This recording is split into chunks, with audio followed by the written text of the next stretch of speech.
Welcome,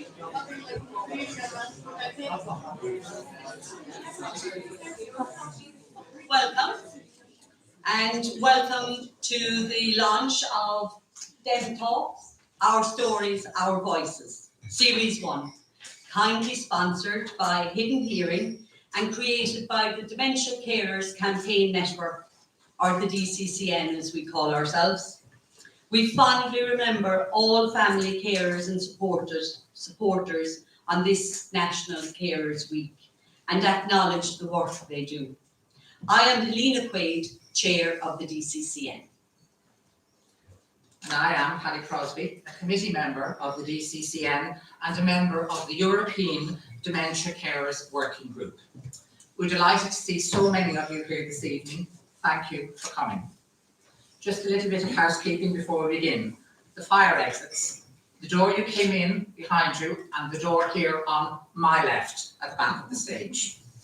Oh yes, mobile phones, could you please turn them off or silent? Yeah. Come on, look willing. Thank you all. We are your MCs for the evening and we will look after proceedings. We hope that you enjoy the event. And we have been warned by people in the Alzheimer Society of Ireland, who will remain nameless really, that we're supposed to tell you all that we are the new Maura and Dahi of the Alzheimer Society. Thankfully they chose the right names. We are indeed, Helena. We'll do our best to look after you this evening. We have Declan from Rigs for Gigs here this evening, and he is here to make sure that the technical aspects run smoothly, fingers crossed. So we won't be saying roll it there, Colette, and if that means anything to you, you'll be giving away your age, but we will be saying roll it there, Declan. Thanks, Paddy. We are delighted this evening that 2 episodes of the podcast will be launched. And the topics of these episodes are caring for the LGBTQ plus community and your identity as a carer. Paddy, I know you took part in the episode on caring in the LGBTQ plus community, so I'm really looking forward to hearing it because I haven't heard it yet. Thank you, Helena.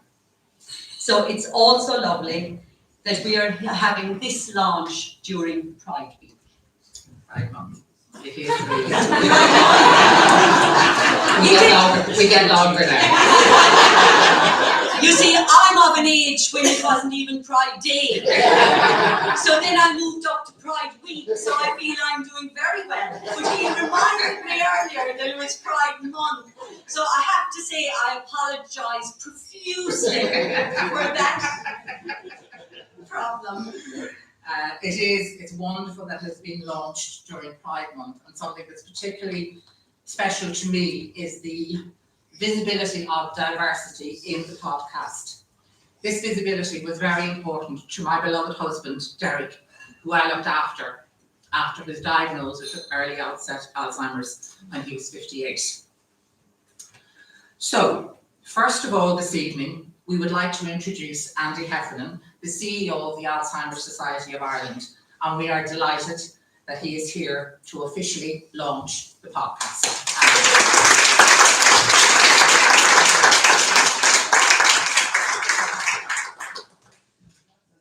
Thank you very much, Paddy and Helena, and for that lovely warm introduction to everybody here as well. Certainly I'm just with the ASI now just over a year, about 13 months, and I would have met Paddy and Helena here my very first week, and I must say it's been an actual privilege to work with both of you over the last 13 months in terms of the work you do, and I think we're seeing more of that here this evening as well.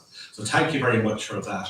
Delighted to be in Dunleary, lovely summer's evening, sun splitting the skies. I did say to some of the people who travel from the west, it's the first bit of sun we've got in the last 3 or 4 weeks, because we have that easterly onflow off the coast as well, but we won't complain in any case. And likewise in this lovely building on a lovely evening in June. So I'm delighted to be here to officially launch the first series of the DemTalks Podcast, from the Dementia Carers Campaign Network.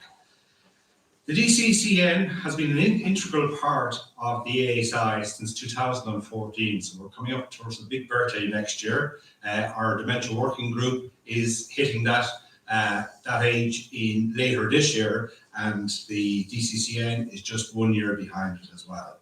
I know some of the founder members are in the room tonight, and that's really great. Over the last decade, they have brought the experience of caring for a person with dementia to the fore in Ireland.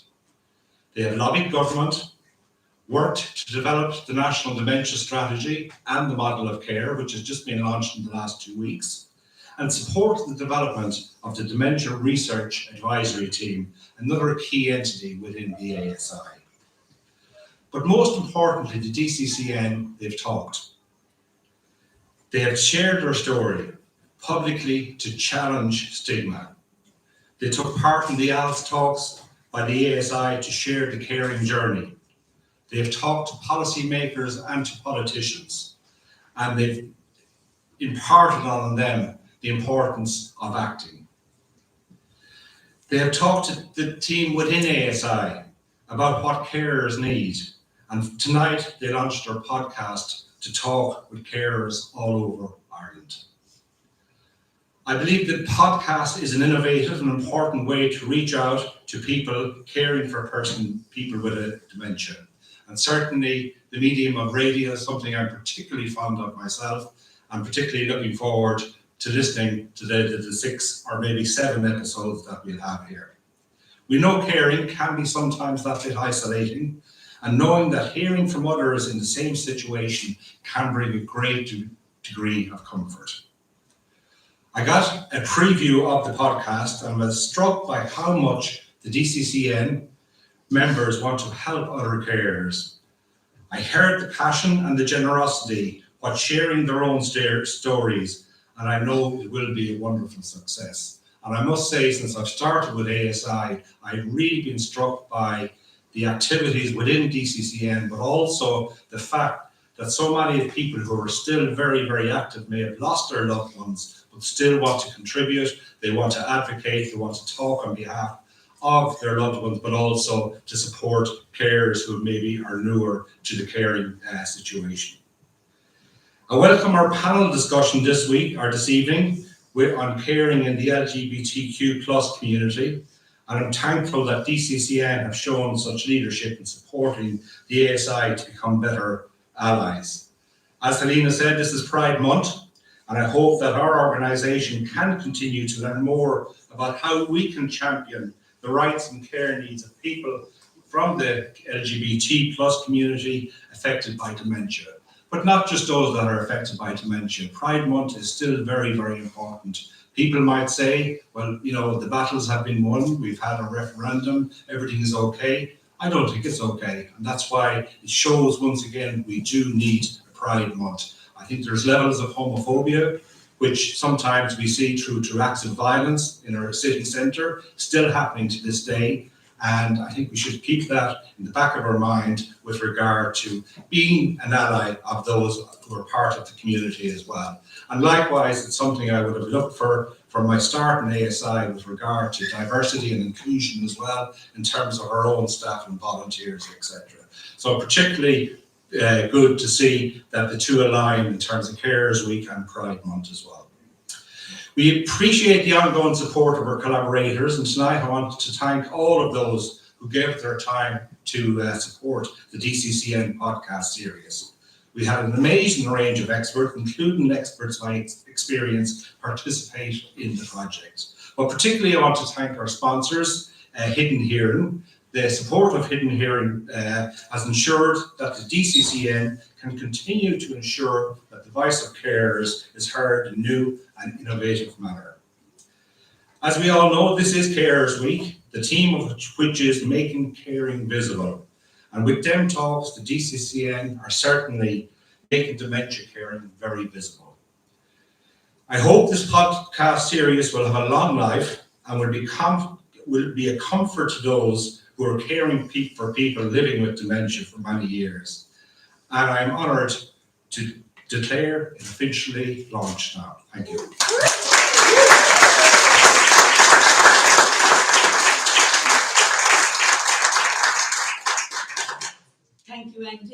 how wonderful it is that this podcast has now been launched and officially launched by our CEO. Absolutely brilliant. And now we would like to invite Clodagh. Clodagh Wheeling is our advocacy manager at the Alzheimer Society of Ireland, and Clodagh is going to introduce and play some of the wonderful clips from the podcast for you.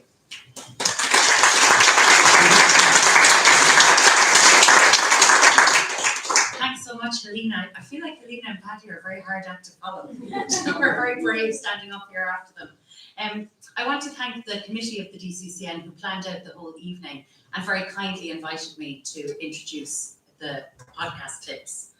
When I was 14, someone in my household got a life-changing diagnosis, and the beat of the house changed. You know, the hooks on which we hung our life. It wasn't really swimming and school and drama classes. It was chemotherapy and appointments and planning and that kind of thing. And it was my mom and my dad, my brother and I became accidental carers. But of course we're Irish and we're from Cork, so we never called ourselves accidental carers. We never called ourselves carers. And my mum died 7 years later, and we all went through a life-altering experience. And we didn't really talk about it. We didn't talk about it outside the house. We didn't really talk about it to our friends and family. And I took that experience and I packaged it up, put it in my pocket and went on with my life. Because I very much, as a teenager and a young adult, wanted to be normal. And I thought caring wasn't normal. And I thought anything different or any illness or any extra responsibilities weren't normal. So I decided not to talk about it. And I now realize, working with the DCCN and in the job that I have, that actually caring is the most normal thing. And all of us in this room have received care as babies and children. All of us have given care. All of us will continue in our lives to give and receive care, because caring is universal. Caring is a feminist issue. Caring is a human rights issue. And caring, absolutely, and the way we value people who care and those they care for says what kind of society we want to live in. And the DCCN are much braver than I was, because they have been talking about it since the start. And like Andy said, they've taken this very difficult experience and translated it into something positive to help other people. And what they also do is they ensure that we treat the people they care for with the utmost respect. And I can't think of anything more on brand for the ASI to support people who care and those they care for. So I'm going to start off with the first clip, and this is Danielle from the Dementia Carers Campaign Network talking about that moment where she realised, oh, I'm a carer.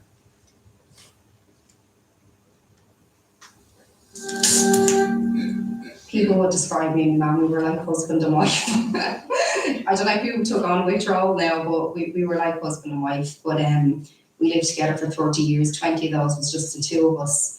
So I think for me, I was kind of looking at it as I'm just her daughter, and I'm just helping my mum who's ill, and you know, that's the way I looked at it. I don't think there was a particular point, but looking back, I think of kind of probably September, October 21, Mum had gone through some of her chemo. She had sepsis then, and I remember picking her up from the hospital at one point. She had been in there for about 3 weeks, and she had been in 3 different hospitals. And I picked her up. I remember the porter bringing her out, and she was so frail and vulnerable. And I remember I was so scared even to take her in the car. I was like, oh gosh, like, can I do this? You know, am I capable of giving her what she needs?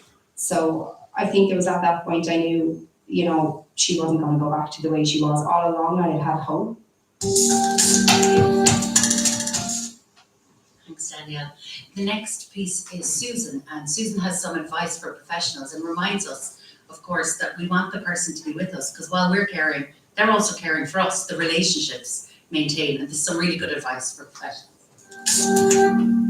Home care meant that my mother didn't enter nursing home too early. It was too early in our opinion, but not as early. It meant that I got to spend a lot of time with my mom, and I remember those times, and they were good times.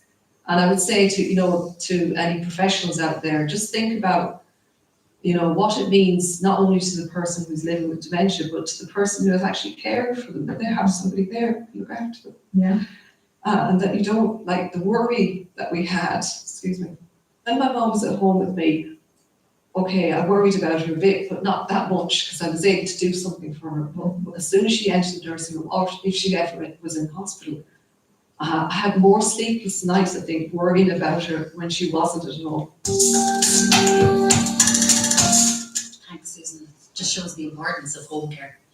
The next person speaking is Alison, who's a member of our Dementia Research Advisory Team. And I think this is a beautiful way of holding on to the personhood of a person living with dementia. So they were very ambitious and kind of spur of the moment people. And I guess these days, unfortunately, the Alzheimer's has kind of come on quite quickly, I guess, in the last 10 years. So I would say my mom's currently in the late stages of Alzheimer's. And she's no longer verbal and no longer able to kind of do things for herself, but yet every now and then that like vivacious and funny woman still appears. She always says yes and no at the best times. So it's great when I'm like, Dad, Mom says no, because it's very loud and it's very prominent. Thanks, Alison. The next clip is from Paddy. And as Andy said, the Dementia Carers Campaign Network have showed great leadership in the Alzheimer Society and have reminded us about the need to be good allies.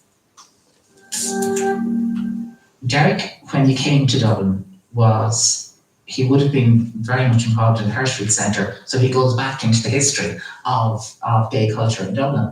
But he came from a situation where he had known people who had suffered serious homophobic attacks, or bricks through their windows and all of those kind of things. So anyone coming into our house, he had to be very sure that they were comfortable with us as a gay couple, that it wasn't going to be an issue. So I knew that I would have this as well. So my attitude was, whoever we met, whatever health service, whatever service we were at, I said, the first thing I said, you need to understand, we come as a package, as a gay couple. If that's a problem, can we find somebody else, please, that it isn't a problem?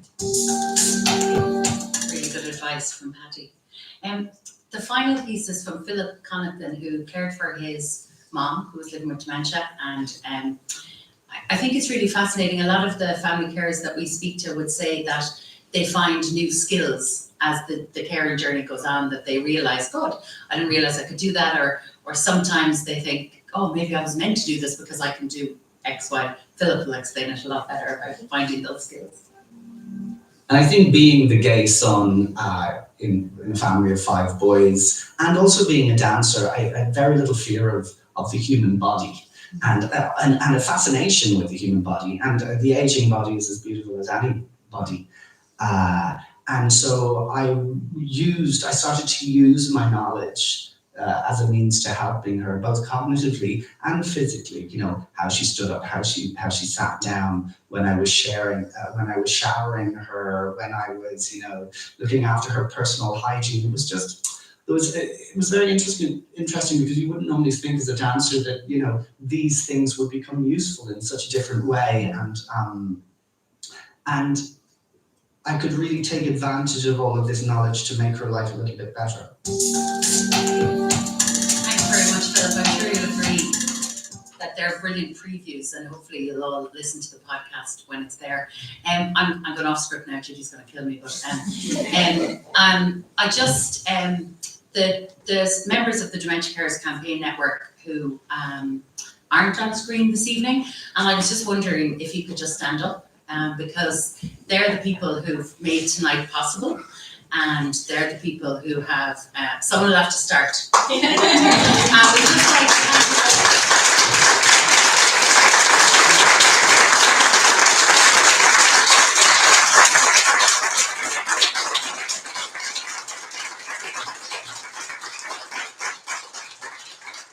Thanks so much. And the final thing is the people who've arrived late, please pop in and get a seat.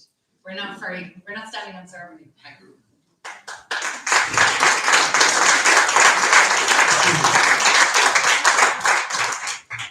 Wow, thank you so much, Clodagh. Such powerful words, very emotional words, and listening to it, I'm so grateful that you all shared personal stories, which is informing everybody and the general public of what it is like to be a carer. And Clodagh, thank you for your own personal story. So now I would like to introduce Professor Ian Robertson, who's going to talk about carer wellbeing. Now, carer wellbeing, of course, is a subject very close to my own heart, as I am caring companion to my husband, Kevin, who was diagnosed with Lewy body dementia about 7 years ago. And Professor Ian has been a wonderful friend to Kevin and myself.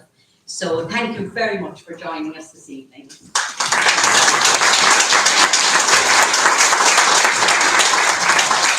Thank you very much, Helena, and thank you, Kevin, both of you, for the amazing work you've done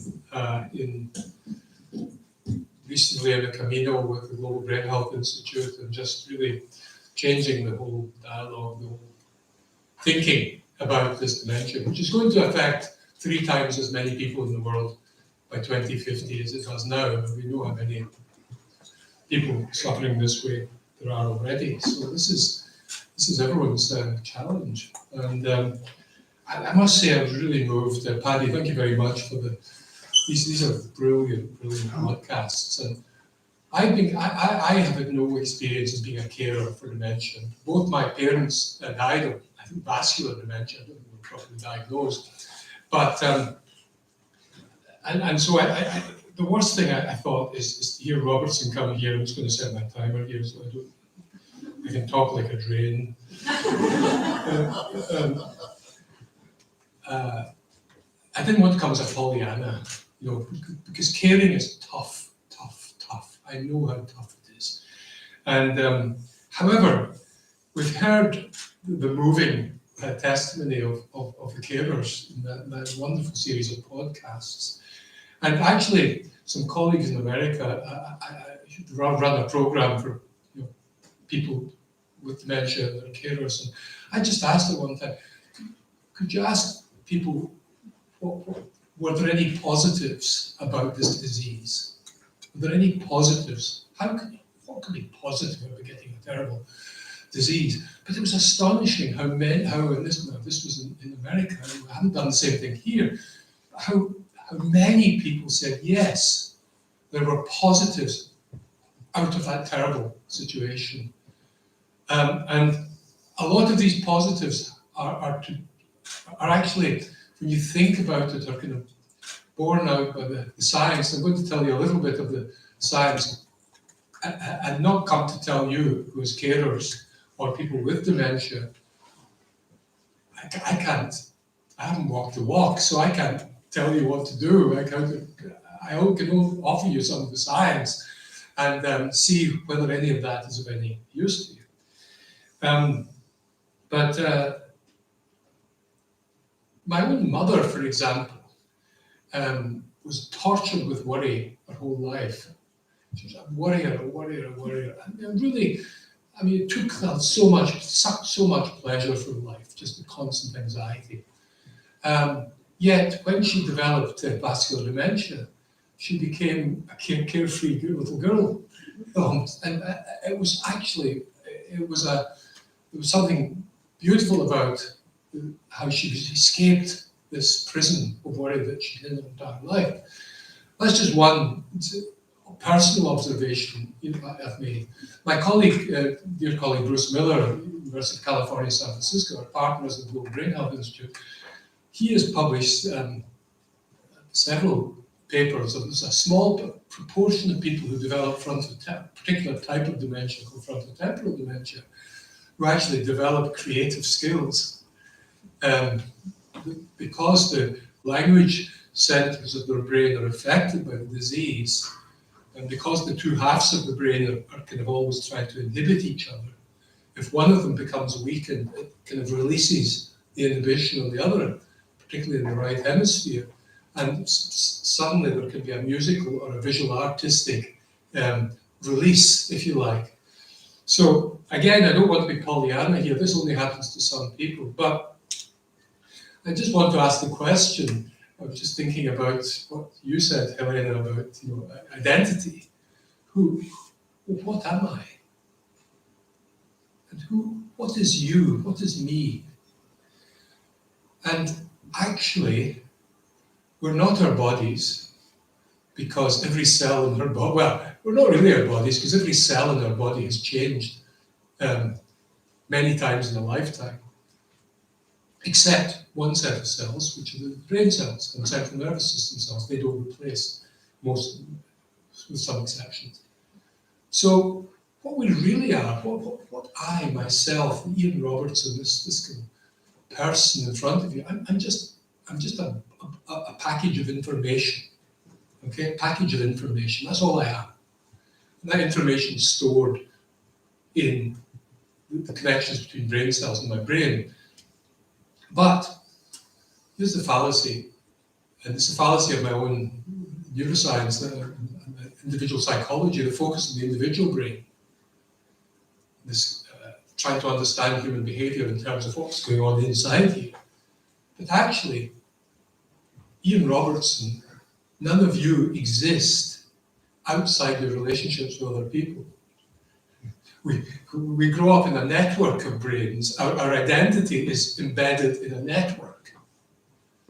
And it's a network of information. It's not a network of physically connected tissue. It's a network of information.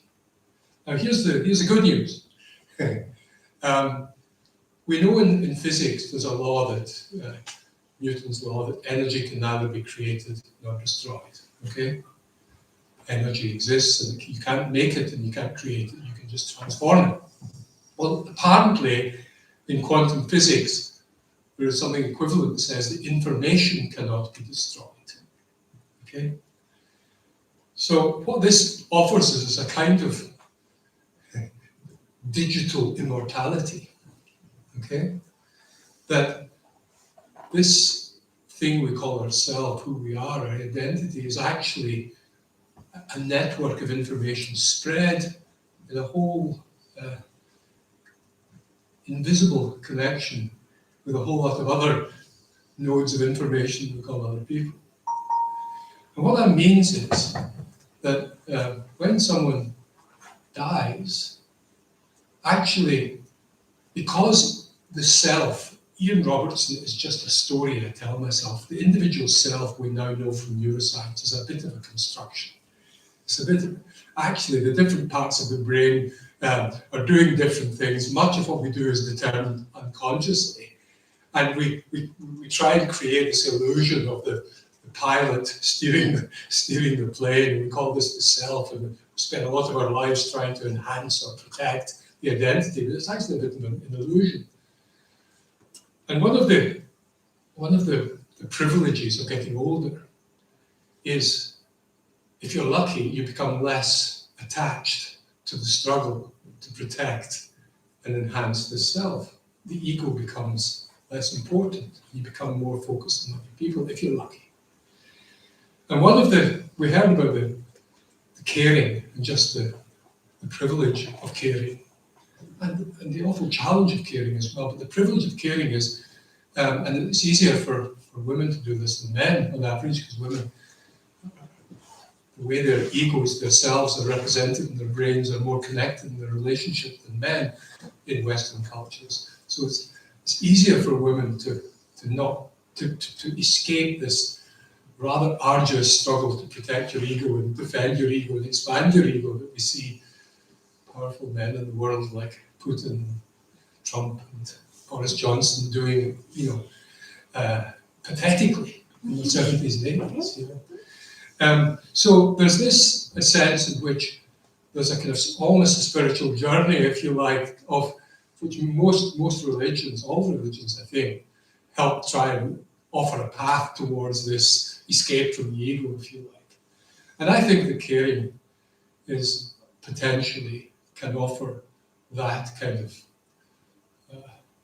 enrichment to people, albeit with some real risks and challenges to the well-being, including probably the greatest of which is isolation.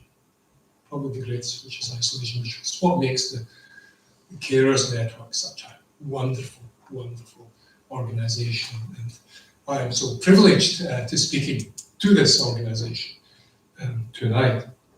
Now, so all that highfalutin nonsense philosophy, I'm going to try and, which I only decided to say all that having heard the wonderful presentations on this wonderful occasion. I prepared something much more prosaic, which I'll now go into a little bit. But the thing is about happiness, human happiness, and of course, happiness and well-being are twin sisters. But there's two types of happiness, okay? And Aristotle and Socrates identified these. One is hedonic pleasure, okay? And the other is eudaimonic pleasure. And hedonic pleasure is the pleasure you get from going on a holiday to Italy, as I'm going next week, from playing with your grandchildren, from getting a pint of Guinness and Finnegan's and Docky, from all the nice things, going out for a swim, Collingwood Harbour, all the delightful things I've done. That's hedonic pleasure. But there's the eudaimonic pleasure has this quality of purpose and meaning to it, which is a slower burn pleasure in the brain. Hedonic pleasure, in its benign forms, like I've just described, is good for it. It increases dopamine levels in the brain, which is a natural antidepressant, a natural anti-anxiety drug, and lifts your well-being. It's very important. And all of you who are carers, and indeed those who have been cared for, and all of us need to make sure we program into our daily lives many little hedonic bursts of simple pleasure. And making sure we pay attention, we don't get caught up in distant goals or duties or habits of keeping us over busy, that we don't savor the coffee, smell the roses, look at the tree, the magnificent tree. We don't. It's just because it's the small pleasures in life, the tiny pleasures actually contribute to our day-to-day hedonic well-being. Okay, and that's why things like mindfulness and methods like that help you be more in the moment allow you to access these small pleasures. Okay, you've had a tough night, maybe haven't slept much in the night because the person you're caring for was hungry. However, you know that at 11 o'clock you have that biscuit and that cup of coffee and you're going to sit in the garden and you're going to look at that tree or listen to that blackbird. And that's all about, it's not about availability of these experiences, it's about being in control of your own attention. Because if you can control your own attention, you can control your own emotions. Okay, because the attention is the royal road to what's our consciousness. And what we attend to determines how we feel. And one of the things that many carers report, my colleagues in America found, was actually people being dragged away from the things that seemed important, the careers, the jobs, the duties, the things they had to do, and had to, by someone whose memory is impaired or whose behavior has changed in some way, you have to be in the moment, okay? So there's a sense in which you're kind of potentially dragged away from things that maybe actually make you unhappier, or at least, make it harder to access that moment-to-moment happiness. So being a carer can potentially, not for everyone, for sometimes, I don't want to get Pollyanna here. So, but the other quality of being a carer is this eudaimonic quality, this sense of getting pleasure that's maybe not a big burst of happiness like having a pint or having a swim or going on holiday. It may be involved a certain tough challenge and maybe missing out on some of these things, but there's a sense of purpose, a sense of you're contributing in a positive way to this network of information that constitutes who we all are. And that is proven in neuroscience to be immensely rewarding in a very different kind of way, a slow burn kind of reward for the brain, a sense of you're valuable. And that is you are valuable as carers. I mean, the world cannot continue without carers. It is a noble and maybe even a spiritual calling. However, you have to make sure you program the small pleasures.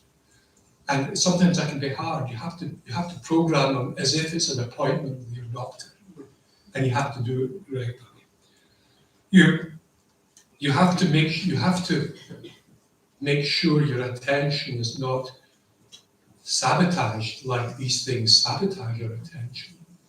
That you're always thinking of the next thing. You're always looking for not necessarily, digital technology is terrible for hijacking your attention, but other things do as well. Certain jobs do that, always being on, always going for the next thing, always thinking about what's next rather than being in the moment. You have to learn ways of escaping from that treadmill that corrodes your attention. Creativity.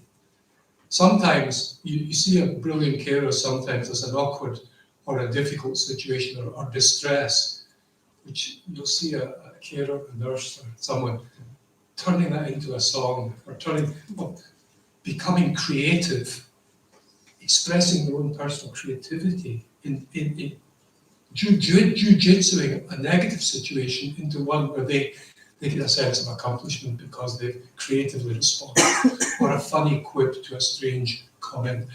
And that the creativity is proven to supply meaning in life, but also to be incredibly rewarding and incredibly important aspect of this quality of identity. Having goals, having a structure to your tasks, knowing what, not being feeling you're being dragged along by a routine over which you have no control. Saying, right, okay, this morning I am going to do X, and that X can be as small as you like. But it's a question of clearly articulating small goals, achieving them, and getting that little antidepressant burst of dopamine that comes from a small success experience. Music. I'll finish off by saying the person you're caring for is still alive, is still there, of course they are.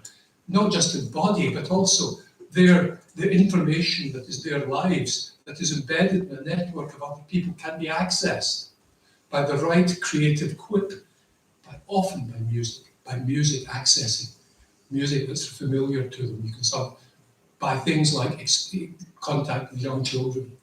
All of these things can awaken, as many other things can. And so that's my privileged comments tonight. I hope they weren't too highfalutin and abstract, but those are the rule. Thank you so much for the invitation.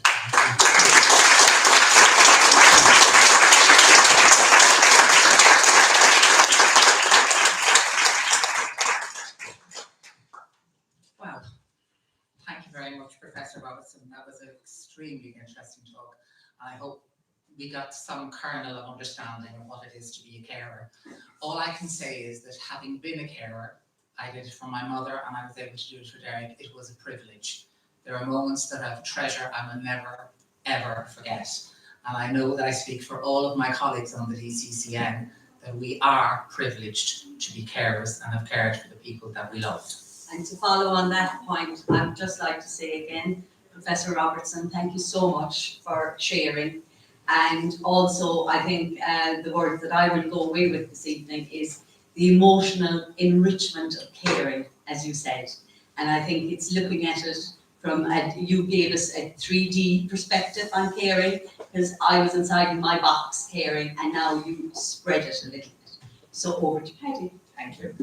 We are now delighted to introduce to you Sarah Clemen from Hidden Hearing, who are very kindly sponsoring this series of DemTalks podcasts. Many thank you for your sponsorship. Sarah, you're very welcome.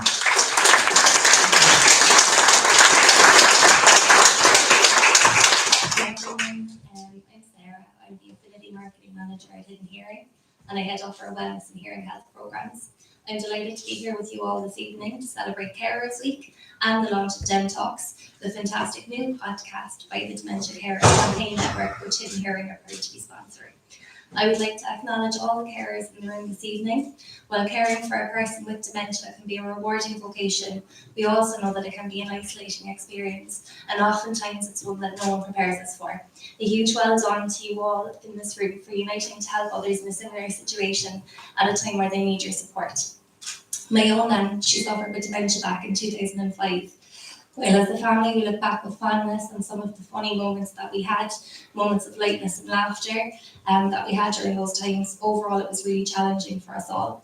Caring for my nan took a lot out of my dad, my aunts and my uncles, and I think a podcast such as DemTalks would have been a lifeline for them by providing information, solidarity and hope. I think sometimes people need that hope, and I think that this will provide that for many.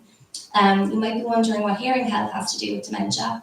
And I can tell you that recent medical journals such as the Lancet reports have clearly indicated that looking after your hearing can help to stave off the early onset of dementia. At Hidden Hearing, we have invested heavily into hearing health surveys and campaigns to help people to prevent developing hearing loss earlier, and we want to educate people on early intervention and prevention techniques, of which there are many, and I think a lot of people aren't aware of that. So we'd be encouraging people to wear earplugs in noisy environments, to get regular hearing checks, and to follow the 60-60 rule. So we'd encourage people not to listen to headphones at a volume of over 60 for longer than 60 minutes at a time, because anything louder than 80 decibels into your ear for prolonged periods of time can cause permanent and irreversible hearing loss. I suppose just back to the matter at hand, all of us at Hidden Hearing and myself, we'd like to congratulate both the Dementia Carers Campaign Network and the Alzheimer Society of Ireland for shedding light on the importance of brain health and for providing valuable insights into dementia and Alzheimer's for the people who are suffering from dementia in Ireland and for their carers. You're fostering a community of understanding and compassion, which we at Hidden Hearing are thrilled to be part of, and we'd like to wish you every success with the podcast, and we're really delighted to be involved.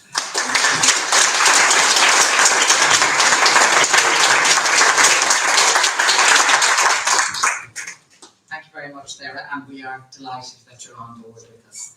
Now, I am now going to hand you over to our panel discussion. I'm sorry, Julie, I'm going to go off script here. Just first of all, I'd be shocked for this, but yeah, you did it, Clodagh, so I can get away with it. I am extremely proud that this evening the panel discussion has chosen this topic, which is caring in the LGBTQ plus community. I am just gone 60, and I came out when I was 23. I was raised in a very small village called Roster Harbour in County Wexford. I experienced very, very severe homophobic bullying when I was growing up. But I will never forget the night that the referendum went through and we were legal. First of all, in 1993, on the 20th of May, when Morgate and Quinn made us legal, Derek and I celebrated in Limerick. When the equality referendum went through for marriage equality, I remember Derek and I being in town and we were heading to the Trocadero to celebrate with friends of ours. We were walking down Georgia Street and there were three fabulous women from the Liberties sitting on a wall, and they were having their fag. And they turned to Derek and I and they just said, "Lads, we're delighted for you." Delighted. And I remember feeling immensely proud of my country, the first one in the world to change a law like this by democratic means. I cannot tell you how proud it has made me feel, and I have that same feeling of pride here this evening that I now hand you over to our very own Maura Ann, who is a member of the committee member of DCCN, to host our panel discussion. Thank you.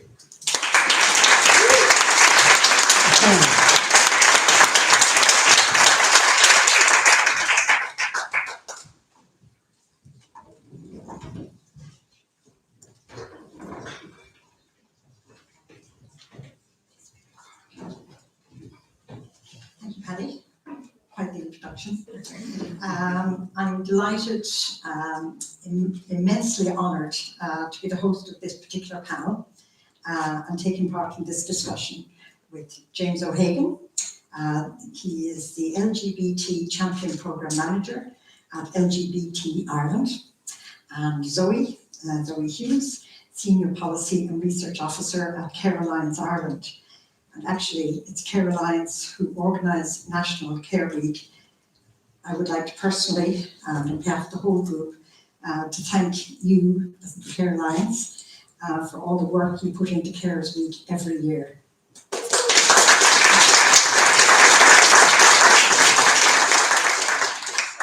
Opening question. Again, thank you both so much for joining us and agreeing to take part in this particular discussion this evening. I'd be most grateful if each of you would share with me why you think we need to talk about caring in the LGBTQ plus community. Maybe you could take it off, James. Absolutely. I think one thing that's come through sort of loud and clear in listening to what everyone else has said today is that silence is stifling, and that you can feel isolated and on your own, and as if you are, I suppose, you're paddling against a current that you don't understand, and that you don't have anyone around you to support you. And when you are in part of, I suppose, the mainstream society, and that's how you feel, you can only imagine the additional issues that would face members of a community who have been traditionally marginalised, who have faced those, whose experience of coming of age in our country is sadly likely to have been one of exclusion and of rejection and discrimination, and the fear and anxiety that puts into you about being able to equally access the care or the services that you really need to be able to access. So we need to speak loudly, we need to speak in allyship, we need to ensure that anyone, wherever they are in the country, that they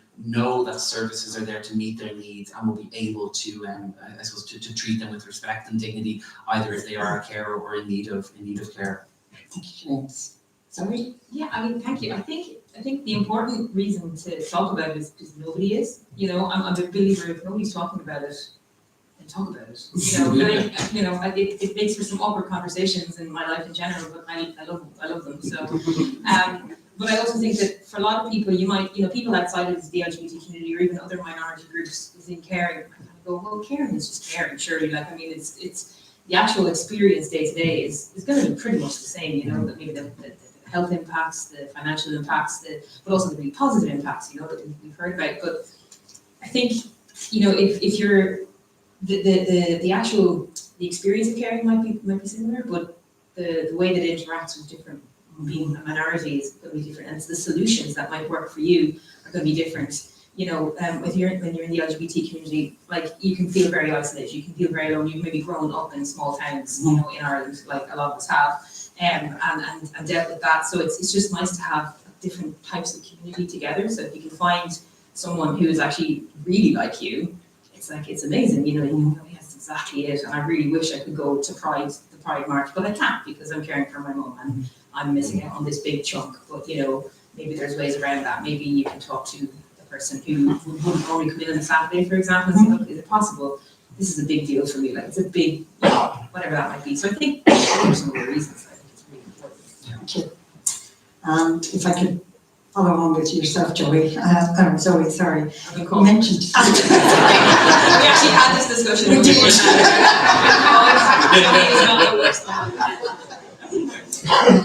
You mentioned in the podcast, I had a little sneak privileged peek, that you love a good awkward question. I did say it, yeah. We all know the phrase, be careful what you're wishing for.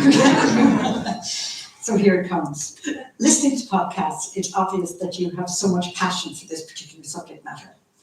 If you could share with us where this passion comes from, Zoe. I suppose two reasons. I spoke just a second ago about being part of different communities, and it will come as no shock, I imagine, to people in the room that I am part of the LGBT community. Thank you for the little laugh.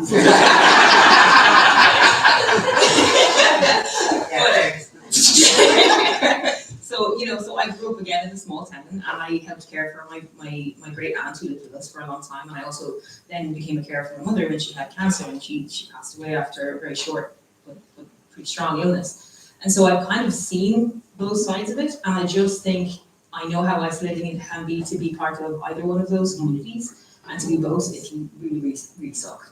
Just sorry to use slightly, maybe not as professional language as I should be. There you go. And I just think it was so important. And I actually I'm a qualified social worker, and I did my qualification in 2008, which is, I realized when I went away over, I was like, that's 15 years ago, which is wild to me. But anyway, And I did my master's research on how social workers work with people from the LGBT community. And so I've kind of always had that interest. And so it just made sense, you know, to kind of, to try and bring something that I'm passionate about and do work on it. I'm also doing a PhD on it. So that passion has kind of gone through, and that's really where it comes from, just from my own experience. Thank you. James, you may not have said you love a good awkward question, but however, association by affiliation and all that. From your experience, what advice would you give the professionals in the room who support dementia carers from the LGBTQ plus community? I think it's on you to educate yourself about the experiences and the identities of members of the community. People, when they are in a position where they either are providing care or where they need care, are going to be in a very stressed and very vulnerable place, and they may not have the time or the bandwidth to be able to explain to you what it is they need you to know or understand about who they are. So it's about finding out where you can educate yourself on those needs. Of course, you know, there can be a huge amount of anxiety if you are afraid you're going to say the wrong thing or use the wrong pronouns or use a word that maybe isn't correct. And if you do that with someone, it's about just apologizing and moving on, saying, you know, oh, sorry, was that the wrong way of saying that? Or, oh, sorry, I didn't mean that. Can I, you know, that's fine. But by and large, find the organizations that can educate you and give you what you need to know, so that when you go into someone's home, when you meet someone within your service, you're giving them the care that they need, that respects their identity and who they are. I think that would be the most important thing. Thank you. Back to yourself. So you gave me 10 words. We at the DCCN, so we are really glad to host this discussion, particularly during Pride Month. I know there are people in the audience who want to support members of the LGBTQ plus community in a meaningful way. What advice would you give us on how to be better allies? I think approaching things with openness, and just with a kind of an openness to learn, and to know that, you know, you might necessarily understand what someone's experience is like, but you can understand that they might be struggling. And that's sometimes enough, you know, and just come at it from a kind of, like James, you were saying, just, it's okay if you make a mistake. You know, I think everybody can be really worried that everyone's going to jump down your throat and like yell at you for saying, you know, the wrong word. And again, speaking from someone who's, you know, in the community, like, we've been called an awful lot worse probably than what you're going to call us if you're coming at it from a positive and respectful place. Everybody makes mistakes, you know, so I think those are two things that I would say that can help, you know, make you a good ally. It's not something I'm necessarily, and James could probably speak more to that as well, you know, from his work with the LGBT Ireland, but that's just what I would say. Thank you. James, you have been described as an activist. There might be people here who are passionate about dementia, activism. What advice would you have for them to get their voices heard? So I mean, I think it's come through loud and clear through this event tonight and through the response to this podcast that sharing your story, sharing your voice is a tremendously powerful thing to do. You could potentially change someone else's world by showing them a reflection of people experiencing the same things as them, or showing them a way of being, or a new way of being that's going to be easier for them, or to take some of the stress out of their life. So it is such a powerful and important thing to do. And I think being authentic and speaking about your experiences is one of the bravest and most vulnerable things a person can choose to do.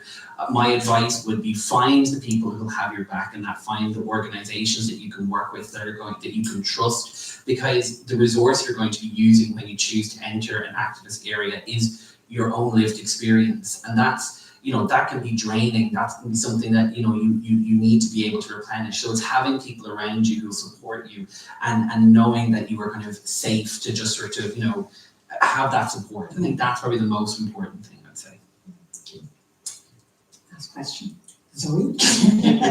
One of the things you mentioned again in your podcast is the growth of your online support group. What advice would you give to people out there who are attempting to grow their dementia support networks? Yeah, I mean, the support group that you mentioned is the online family care support group. Mm. We should have come up with a catchier name. I will admit. It started off during COVID, and we kind of just panicked. I mean, that sounds right. So maybe a catchy name. I don't know. But again, kind of just create what you think is the right way to do things. And when you do it well, and when you do it with, again, kind of an open heart and want to do it well, and want to do it for the right reasons, usually it will grow, because people will find you, because if there's a need for it there, it will get shared, you know, like, we haven't necessarily, you can do things like, advertising and paid ads on Facebook, because ours is a Facebook group. You can do all those things, but, the organic way of growing things just by being good, so just being good and good things happen, but in some ways it is true, if you come at things genuinely, it genuinely attracts. Yeah, I think so. And one thing as well is to tap into the resources that you already have. Like our online group started, myself and Liam, who's in the audience, we started it on the 16th of March, just the day before St. Patrick's Day during 2020, when everything just went crazy. And we now have 5,000 members, and that's all just because of organic, because people have said, hey, this is this really good group actually, do you want to join? And you can invite people and you can say this, and this is the kind of things we do. And we've got an amazing team of volunteers and moderators that have just organically come to us, and some people have finished up and some people have left and some people come back, and and we're always just delighted to have them. And again, if you try and do it well and sincerely, then I think sometimes that can be the most powerful way of growing something, and the most kind of legitimate way of doing it. You can force it if you want to, but that's never going to end well, No. Well, thank you both very much. Thank you. I would like to turn it over to the audience. I'm sure some individuals have questions that have been burning away. Make them awkward. Or don't. So there is a roving microphone, if somebody would like to just put their hand up. Volunteer. A volunteer, who's volunteered? Otherwise I have to pick somebody. Surely one was planted in the audience.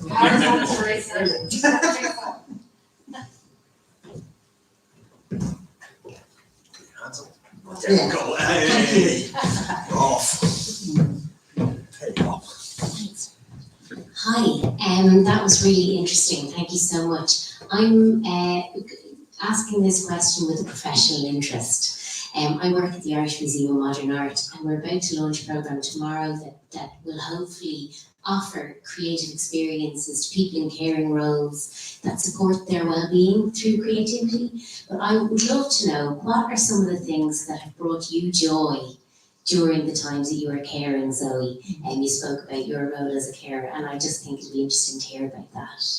Thanks. Yeah, I'm not positioning myself as a carer here. I just want to be really clear, it's something that I did in the past. So there may be others in the room. I suggest you speak to the carers in the DCCN maybe a little bit more, but just, being able to have an outlet somehow that that you can just get away, whether that's a book or whatever it is. Again, I really don't necessarily want to talk as a carer, because I'm not one now, and there's people who have been doing it for a lot longer in the room, so I'd say maybe catch them afterwards. I'm not trying to shirk the question. I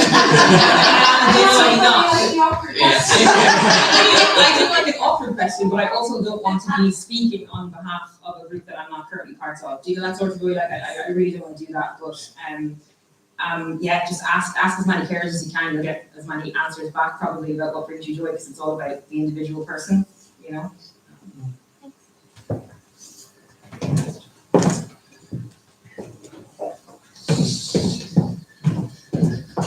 He's coming. So is Christmas. Thank you, Ryan Tuberty. Whoever inviting him, Liam here with Caroline to work with Zoe. Just to congratulate you on pulling this together. I'm a big believer in using technology to progress your mission, be that LGBT, caring, dementia, whatever it is. And I'm sure the Alzheimer Society have thought about how to reach, how to get that. I'm not that kind of narrow sense of reach, but how you've done the work. Now, I suppose, do any of you have thoughts on how to really get those resources out to people so that the right people or people will hear your stories, the various 6 or 7 that you'll be speaking about. I think that's one of the great NGO challenges of all time, is how to kind of get the great and amazing work that you're doing out to the people who really need it. I suppose it is through building like authentic partnerships with other organisations and through building those networks and making sure that that you're having reciprocal relationships, that where kind of it's not just, you know, an email every kind of couple of weeks because you tell everyone about this, that you're really embedding a sense of partnership and collaboration in everything that you're doing, which can be very time consuming when we all have limited resources and time, but it is incredibly powerful and probably the best way that, let's say, in LGBT Ireland that we would have found of kind of spreading our work. Yeah, that's Well, we've come to what they say, the end. Particular section. One more question. No, I don't have to ask her. No. I guess I'm thank you both so much for speaking. It's really impactful to hear, I suppose, your perspectives. I'm just wondering, and maybe so you can speak to this, I know you're not a carer anymore, but I suppose in your own journey of finding out your identities and who you are, I wonder, could you talk about how that impacted maybe how you cared for your loved ones or what that looked like?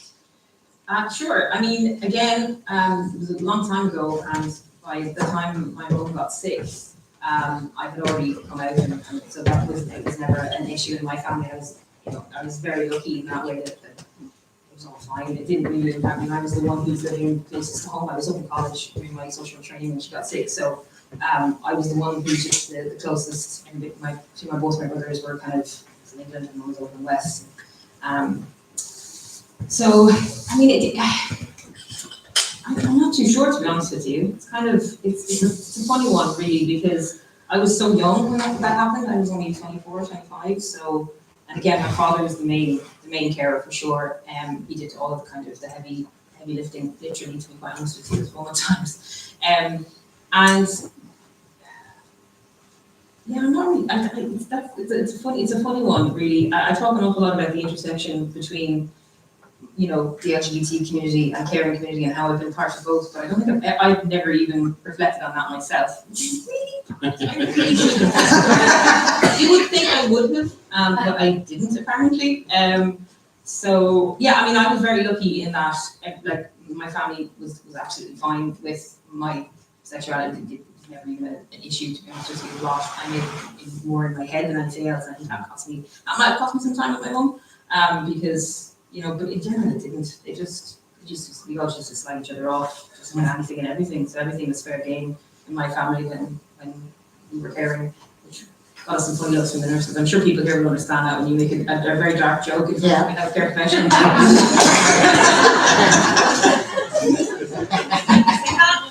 So, you know, there was a few of those for sure.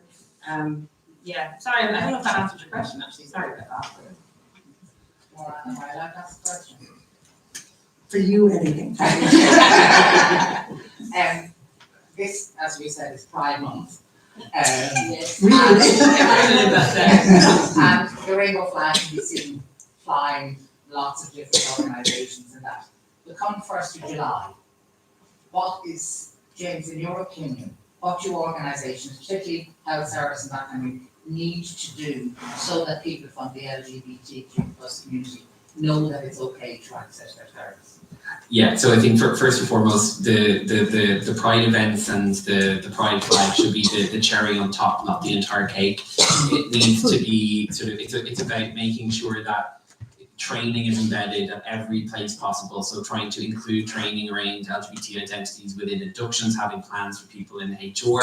Like it goes so deep into the center of every organization that, like, at every point you're acknowledging the fact that everywhere people can interact with who you are, LGBTQI plus people will be interacting there. So is the service sending out a message that, you know, it's safe for you to be yourself here? So I think it's about that sort of really taking a full-on look at your organization and saying, right, well, how do we need to change this to bring in from the cold people who've previously been pushed out? Can I say one thing on that? I think it's really important throughout the year to think about how you use language. And by that, I mean, for example, if you are going in with somebody for an assessment and you sort of just go this one, and you're married, yes, and your husband's name is? My husband is Jane. You know, it's like, it's, you know, which, you know, we've all had that kind of experience, you know, so I think just think about how you use those language, how you ask those questions. They're really small things, but just by saying, so you're married, yes, and what's your spouse's name? It's a very simple, it's a very small change, but it's so important, and it makes, honestly, I've been in those experiences, and you feel yourself letting out a breath you didn't even know you were holding while that question was being asked. I don't know if anybody else here thinking like, okay, I can say it's fine, you know, so I think those little tiny things can be done year round, and it's, you know, it's those little things that will make a difference. And then you can really celebrate Pride authentically and you know, time comes. And that's where I'll plug LGBT Ireland's LGBT Champions training program, which is a training program specifically for health and social care professionals who will be working in services that will be accessed most frequently by older people. And it goes through a lot of that stuff, because it tends to just be around facing down those assumptions, making small changes to how you communicate with people makes a big difference. Because it came up kind of a couple of times in what you were saying earlier as well, is that I don't know, we're finely tuned within the queer community to, it's like sort of one of those little fork things, those tuning forks, to know what the intent behind something is. So if you're making an effort, we feel it, like we feel that you're making an effort. And in just the same way, you could be using all the right words, saying all the right things, and if you do not mean it and you are rolling out, we feel that as well. So it's about, I suppose, understanding that and just trying to educate yourself. And I think I would recommend checking out the training that's on offer across the board from different organisations. Thank you so much for those questions. Really, really well done.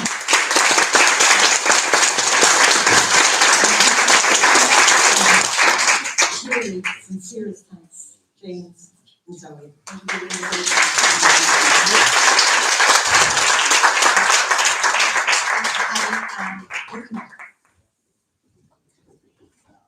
So thank you so much to Maureen. Such an interesting panel, so engaging, and I felt so honest. So I would especially like to thank Zoe and James. Just so good, and for all of the rest of you who asked such kind of questions that Zoe asked, but she said she wanted those questions. So you did ask, you know. But very, very interesting. First of all, we would like to thank the Lexicon for this lovely venue this evening, and to our kind sponsors, Hidden Hearing. We have so many to thank, but before we go forward, there is some beautiful lady who we would like to really express our sincere thanks to, who worked night and day to make so much possible for us in the Dementia Carers Campaign Network. And we are our name, our Dementia Carers Campaign Network. So we are always campaigning for change with dementia carers, so that our voices are heard and people listen to what we say. So over to you, Paddy. Well, this particular person has worked, as Alina said, tirelessly on our behalf, and has worked to make this evening happen. And from the bottom of our hearts, Julie, thank you so much for all of you.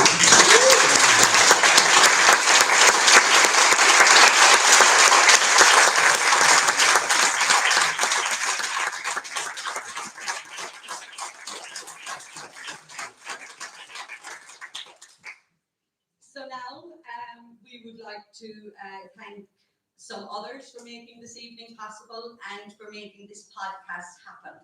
So these thank yous are in the following video, because there were too many to actually mention. So roll it there, Declan.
appreciate why we put it up there rather than trying to remember all of that. We could have been here for quite a while.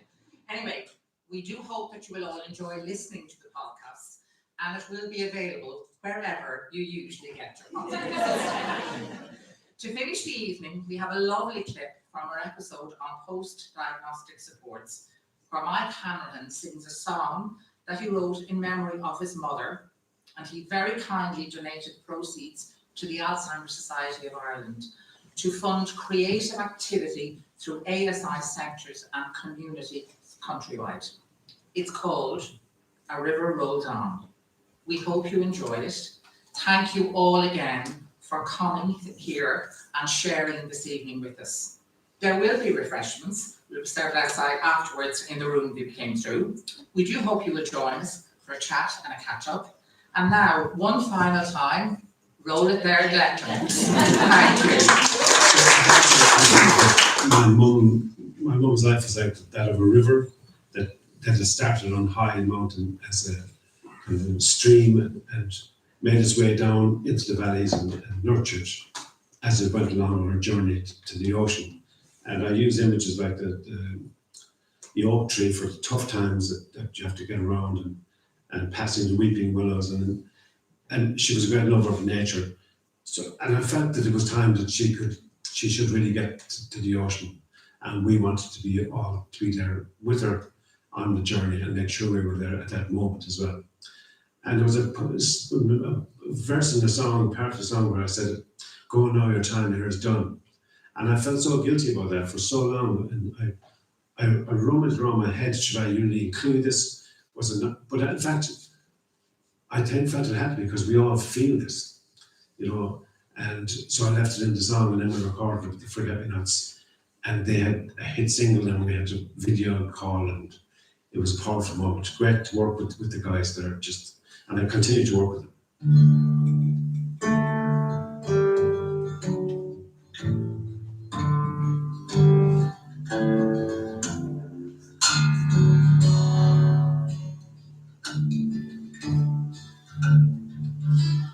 A river rolls on to the sea, far away from the high mountain stream, to that place where you long to be. A river rolls on to the sea, down through the hills and the glade. You roll on through sunshine and rain, round the oak and the willow you came. Even the birds sing your name. They're singing this song for you now. In their hearts you forever live on and on. Yeah, they sing of your grace and your joy as you gently go rolling by.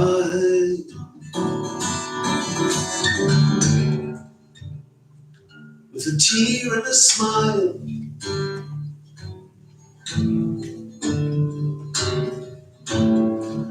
and a river it falls to the sea. By the shoreline, ocean breeze. It's there you will set your heart free, where the river falls to the sea. So go now, your time here is done. Time to stop lingering on and on. Yeah, you soon feel the soft ocean breeze, where the river it falls to the sea.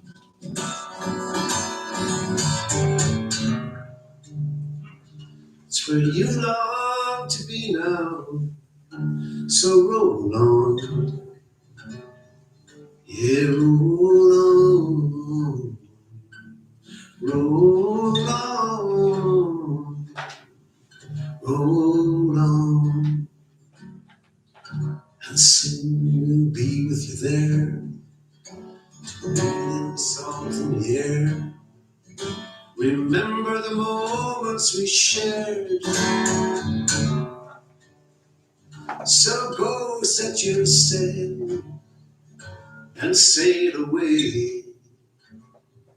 Yes, sail away, sail away, sail away. So put out your time, here it's done. Time stop lingering on and on. Yeah, we still feel the soft ocean breeze where the river it falls to the sea. 'Cause we're singing this song for you now. In our hearts, you forever live on and on. Yeah, we sing of your grace and your joy as you gently go rolling by. With that tear and that smile, say roll on by, yeah, roll on. As a river rolls on to the sea, a river rolls on to the sea, a river rolls on to the sea, and the river falls to the sea.